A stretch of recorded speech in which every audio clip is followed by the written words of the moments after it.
बिस्मिल्लाहिर्रहमानिर्रहीम अस्सलाम वालेकुम व्यूअर्स, मैं हूं समीउल्लाह। आप देख रहे हैं समीउल्लाह फूड सीक्रेट। दोस्तों, आज आपके साथ लाहौरी फेमस अमृतसरी हरीसा की रेसिपी शेयर करेंगे। जब भी हरीसा का नाम आता है ना, तो हम यही हमारे माइंड में कॉन्सेप्ट होता है कि यार ये तो बहुत लंबी रेसिपी है, इसको कैसे बनाएंगे। तो आज कुछ ऐसे मैं आपके साथ इंस्टेंट तरीके बताऊंगा ना कि इसको आप फटाफट से बना सकते हैं। बहुत से बहन भाइयों ने मुझे रिक्वेस्ट भी की थी, बाहर के कंट्री से बहुत से मैसेजेस आते हैं, जो लोग पाकिस्तान से यूएसए, यूके और कनाडा वगैरह में रहते हैं। अच्छा, उनका कहना यह है कि हम तो 15-15, 20-20 साल से आउट ऑफ कंट्री बैठे हुए हैं, लेकिन लाहौर का जो अमृतसरी हरीसा है, हम यहाँ पे बैठ के कैसे बना सकते हैं। तो इसकी कोई अथेंटिक रेसिपी हमें बताएं। हम सर्च करते हैं, हमें इसकी कोई अथेंटिक रेसिपी नहीं मिलती। तो आज इंशाल्लाह ताला इसकी एक परफेक्ट और अथेंटिक रेसिपी आपके साथ शेयर करूंगा। आपका टाइम भी नहीं जाया होगा और पूरी फैमिली के लिए आप ये हरीसा बनाएं, घर पे इंजॉय करें। गिफ्ट है ये आज की रेसिपी आपके लिए। तो चले इसको बनाना स्टार्ट करते हैं। अगर चैनल पे नए हैं, चैनल को सब्सक्राइब कर ले, बेल आइकन को प्रेस कर ले। तो इस अमृतसरी हरीसा को बनाने के लिए सबसे पहले 2 कप गंदुम लेंगे। अब गंदुम के अंदर मट्टी वगैरह होती है, इसके अंदर आपने पानी डाल के अच्छी तरह हाथ के साथ इसको ना इस तरह हिला लेना एक दफ़ा। फिर इसके जितने भी छिलके होंगे ना, इसके ऊपर आ जाएंगे, मट्टी वगैरह इसकी नीचे बैठ जाएगी। फिर ऊपर से ना ये पानी गिरा देना है, छिलका निकल जाएगा और 2-3 पानी के साथ अच्छी तरह इसको वॉश कर लेना है, ताकि इसके अंदर कोई भी मट्टी वगैरह ना रहे। तो बस इसके ना 2-3 पानी हमने निकाल लेने हैं। निकालने के बाद इसके अंदर साफ़ पानी डाल देना है। अब इसके साथ हम मूँग की दाल लेंगे, छिलके वाली। अच्छा, ये छिलके वाली दाल लेनी है। अगर आपको साबुत मूँग मिलती है तो वो आप ले लें, या छिलके वाली दाल 1 कप ले लेनी है। इसको एक बाउल के अंदर डाल के इसको भी हमने पानी डाल के 2-3 पानी के साथ पहले अच्छी तरह वॉश करना है और फिर हमने इसको रख लेना है, ठीक है? इसको भी भिगो के रखेंगे। फिर हमने एक बाउल लेना है, इसके अंदर चावल शामिल करने, 1 कप चावल लेंगे। अब चावल जो आपने लेने ना, एक बात का ख़ास ख्याल रखना है कि चावल आपने इसके अंदर कच्ची बासमती राइस ही इस्तेमाल करना है। चाहे वो टूटा हुआ हो, चाहे वो साबुत हो, वो कोई मसला नहीं है, लेकिन कच्चा चावल होना चाहिए। सेले वगैरह का इस्तेमाल नहीं करना। फिर हमने जनाब इसको भिगो के रख देना है, देखिए इस तरह पानी के अंदर। अब यहाँ पे हम तीनों चीज़ों को ना पानी में भिगो के 8 घंटे के लिए छोड़ेंगे। तकरीबन ओवरनाइट में इसको छोड़ दूंगा। ऊपर इसके कोई रुमाल वगैरह डाल देंगे ताकि कोई चीज़ इसके अंदर ना जाए। और देखिए 8 घंटे मुझे गुजर चुके हैं। अभी रात को मैंने भिगोया था, सुबह मैंने इसको निकाला है। अभी देखिए तीनों चीज़ें अच्छे से फूल चुकी है। गंदम की आप कंडीशन देख ले, और दालें चावल इसी तरह से बिल्कुल नरम हो चुके हैं। सबसे पहले हरीसा बनाने के लिए ना एक बड़ी कढ़ाई ले लेंगे। इसके अंदर गंदम, दाल और चावल तीनों चीज़ें शामिल कर देंगे। 1 टेबल स्पून इसके अंदर नमक शामिल कर देंगे और फिर इसके अंदर पानी डालेंगे। पानी जो आपने इसके अंदर डालना है ना, वो खुला पानी डालना है, जिसके अंदर ये अच्छी तरह डूब जाए। और तकरीबन इसको हम तकरीबन कोई 15 से 20 मिनट जब पका लेंगे ना, तो फिर मैं आपको दिखाता हूँ आगे क्या करना है। इसके अंदर ये देखिए छिलका नज़र आ रहा है आपको दाल का, ये नहीं निकालना, ये भी इसी के अंदर ही पकेगा, ठीक है? और यहाँ पे मुझे 20 मिनट हो गए हैं। 20 मिनट के बाद अभी ढक्कन उठाया, तो अभी इसके ऊपर जो झाग आई है ना, ये झाग हमने उतार लेनी है।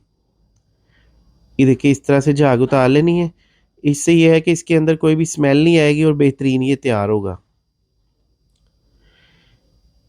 अच्छा, इसकी झाग वगैरह उतार लेने के बाद ना, हमने इसको तकरीबन कोई 45 से 50 मिनट के लिए टोटल गलाना है, ताकि दाल, चावल और गंदम तीनों चीज़ें अच्छी तरह नरम हो जाएँ। देखिए एक दफ़ा अच्छी तरह हिला देंगे। अब हिलाने के बाद ना, तकरीबन इसको हम 45 से 50 मिनट के लिए पका लेंगे। अब हरीसे के अंदर ना 2 किस्म का गोश्त इस्तेमाल किया जाता है। इसके अंदर मटन और बीफ का इस्तेमाल किया जाता है। आप मटन में भी बना सकते हैं, बीफ में भी। मैं इसको बीफ में बना रहा हूँ। अच्छा, इसके अंदर जो बोटी है ना, ये हमने लेनी है। ये 1 किलो गोश्त मैंने लिया है। इसके हम हरीसे के अंदर इसको यूज़ करेंगे, और 1 किलो जो गोश्त है ना, इसके अंदर फ़ैट वगैरह है दूसरे गोश्त के अंदर। तो ये जो गोश्त है ना, ये हम यूज़ करेंगे कबाब वगैरह के लिए। अच्छा, आपने जो गोश्त लेना है ना, दस्ती का गोश्त ले लेना है। दस्ती का गोश्त जो होता है ना, वो नरम होता है। तो फिर हमने एक प्रेशर कुकर लेना है, इसके अंदर ये गोश्त शामिल कर देना है। और 1 प्याज़, मीडियम साइज़ का प्याज़ है, इसको देखिए हमने रफली काट लिया। ये प्याज़ इसके अंदर शामिल कर देंगे। 2 टेबलस्पून इसके अंदर लहसुन अदरक का पेस्ट शामिल कर देंगे। 1 टेबलस्पून भर के इसके अंदर सब्ज़ मिर्च का पेस्ट शामिल कर देंगे। कुछ इसके अंदर साबुत मसाले, इसके अंदर दालचीनी का 1 टुकड़ा है, 2 बादियान के फूल हैं, 2 बड़ी इलायची है और 5 से 6 इसके अंदर लौंग है। ये हम मसाले ना खुशबू के लिए डालेंगे। देखिए ये मसाले। फिर इसके अंदर ना 1 एंड हाफ टेबल स्पून धनिया पाउडर शामिल करेंगे, और फिर इसके अंदर 1 टीस्पून काली मिर्च पाउडर शामिल करेंगे, 1 टीस्पून नमक शामिल करेंगे और 1 एंड हाफ टीस्पून इसके अंदर गरम मसाला पाउडर शामिल कर देंगे। अब यहाँ पे अच्छी तरह से इसको मिक्स कर लेना है। ये देखिए गोश्त को तकरीबन 2 मिनट के लिए तेज़ आग पे भून लेंगे ताकि इसका कच्चापन ख़त्म हो जाए, इसके अंदर से कोई भी स्मेल ना आए। गोश्त की भुनाई करने के बाद इसके अंदर हमने खुला पानी डालना है। मैं इसको प्रेशर कुकर में बना रहा हूँ क्योंकि इसके अंदर टाइम कम लगेगा। अगर खुले पतीले में बनाएँ तो उसके अंदर हमारे 1.5 से 2 घंटे लग जाएँगे गोश्त को गलाने में। तो प्रेशर कुकर के अंदर तकरीबन 2 से ढाई लीटर पानी डालने के बाद इसको हमने कोई तकरीबन 40 मिनट के लिए पकाना है ताकि गोश्त अच्छी तरह नरम हो जाए। अब यहाँ पे हमने पालक ली है, थोड़ी-सी पालक है, इसकी मोटे डंडल काट के इसके अंदर पानी डाल के पालक को भी हमने गला लेना है, बॉयल कर लेना है। अब यहाँ पे जो दाल, गंदम वगैरह ना ये भी मटीरियल ठंडा हो चुका है, मैंने फ्लेम को बंद कर दिया था। अब हमने ना एक हैंड ब्लेंडर ले लेना है, इसके साथ ना हमने इसको अच्छी तरह से ब्लेंड कर लेना है, बिल्कुल ग्राइंड कर लेना है अच्छी तरह।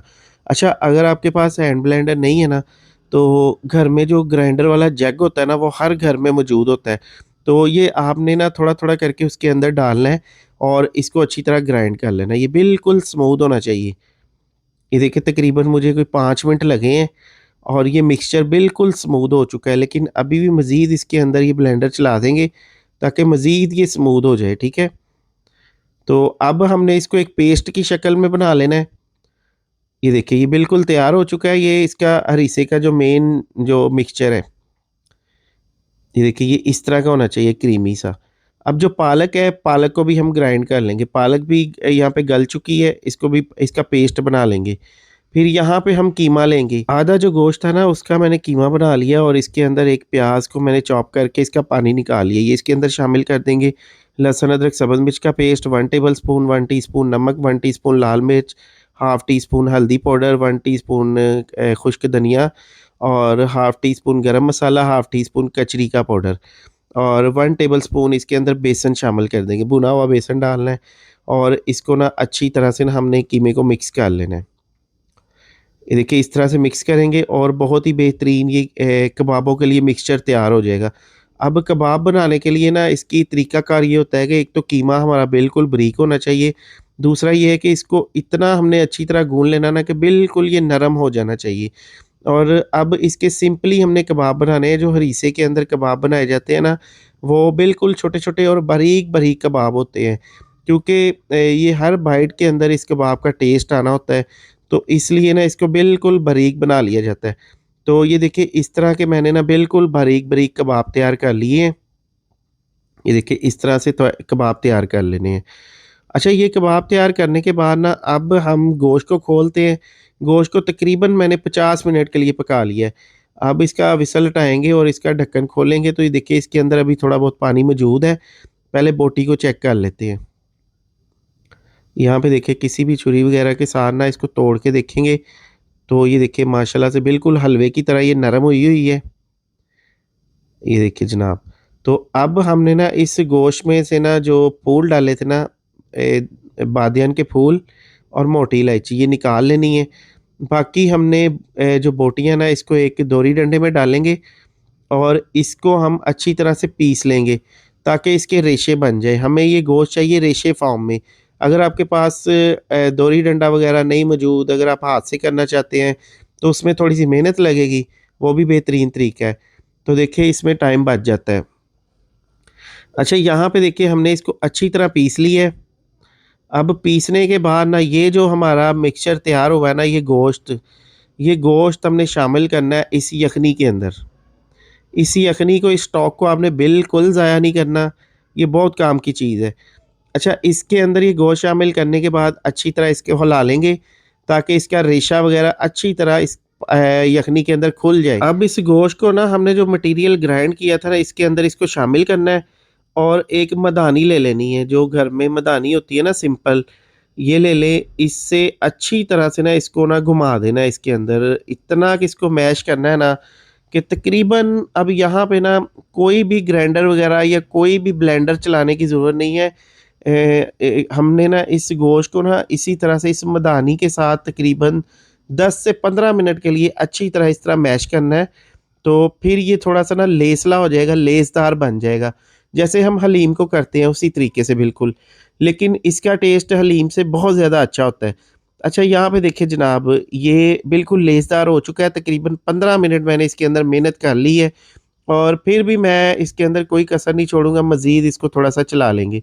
तो ये देखिए बिल्कुल ये लेसदार ये हरीसा हमारा तैयार हो चुका है। अब इसके कबाब फ्राई करेंगे। कबाब फ्राई करने का तरीका ये है कि सिंपल इसको शैलो फ्राई कर लेंगे। ये देखिए इस तरह के हरीसे के अंदर ना बारीक-बारीक कबाब डाले जाते हैं। तो इसी का नाम हरीसा। ये सारे मिक्सचर को मिक्स करके फिर इसका तड़का तैयार करेंगे अभी। पहले कबाब को फ्राई कर लेंगे। अब ये हरीसा जो है ना, ये बीफ और मटन के अंदर बनाया जाता है। तो अगर आप रिक्वेस्ट करेंगे तो मैं आपको चिकन के अंदर भी बनाने का तरीका बता दूँगा। वो भी बहुत आसान है। तो यहाँ पे देखिए कबाब हमारे फ्राई हो चुके हैं। अब इसका अगर आपने बेहतरीन मज़ा लेना है तो देसी घी इस्तेमाल करना है। अब यहाँ पे मैंने तकरीबन कोई 4 से 5 टेबलस्पून देसी घी ले लिया है, इसका तड़का तैयार करने के लिए। ये देखिए देसी घी इसके अंदर डालने के बाद फिर हमने 1 टेबलस्पून भर के इसके अंदर पालक शामिल करनी है। 1 टेबलस्पून इसके अंदर सब्ज़ मिर्च का पेस्ट इस्तेमाल करना है। थोड़ा-सा जूलियन शेप में कटा हुआ अदरक डालेंगे। अच्छा, अब इसके अंदर ना सब्ज़ मिर्च का पेस्ट आप स्किप भी कर सकते हैं। कुछ लोग इसको इसी तरह खाना पसंद करते हैं। मोस्टली जो सऊदी अरब के शहज़ादे हैं ना, वो इसको इसी तरह से खाते हैं। इसके अंदर ज़्यादा मिर्च वग़ैरह नहीं डालते, बस नमक का इस्तेमाल किया जाता है। तो बस फिर ना हमने इसके अंदर ये कबाब शामिल करने हैं। कबाब डाल के तकरीबन इसको 1 से 2 मिनट के लिए फ्राई करेंगे, ताकि पूरा इसका फ्लेवर एनहांस हो जाए।